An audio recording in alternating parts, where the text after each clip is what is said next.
India is turning up the heat in its long-running trade talks with the European Union. This time, the stage is Brussels, and the message is clear: finish this deal by year's end. Commerce Minister Piyush Goyal is expected to fly to Brussels later this month for what officials describe as the final push. The Indian negotiating team, meanwhile, has been told to stay back in Europe until key issues are resolved.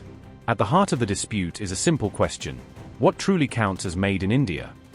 Rules of origin are the criteria that determine how much of a product must be made in India to qualify for tariff reductions.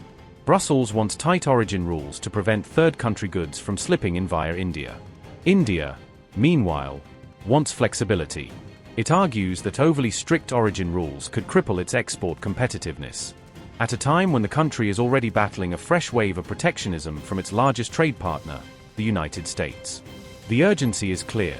Last month, President Donald Trump slapped 50% tariffs on Indian goods, forcing New Delhi to accelerate deals with other major economies as a hedge.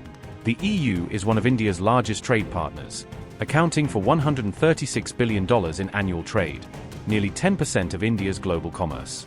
But for European industry, especially the alcohol and luxury segment, this deal is about protection. Producers of Scotch whisky and Irish whisky say they want strict recognition of origin based on heritage, not just the place of bottling or shipping.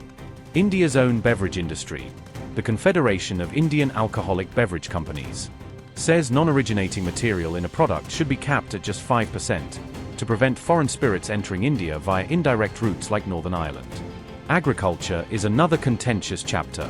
Without a mutual recognition agreement, Indian food and farm products are repeatedly tested at European ports, raising costs and delaying clearances. So far, 14 rounds of talks covering 23 policy areas have been completed, from tariffs to digital trade to dispute settlement. EU's chief trade negotiator Sabine Weyand and the Indian delegation have now escalated talks to political levels.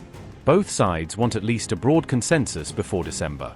Because if signed, this deal will be one of India's most comprehensive FTAs ever, covering goods, services, investments, intellectual property, and sustainability standards. Sectors like textiles are watching closely.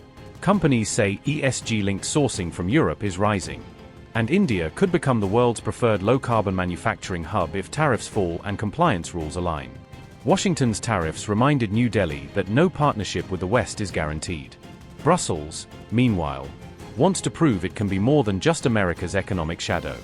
For now, Indian negotiators are not going home until they figure it out.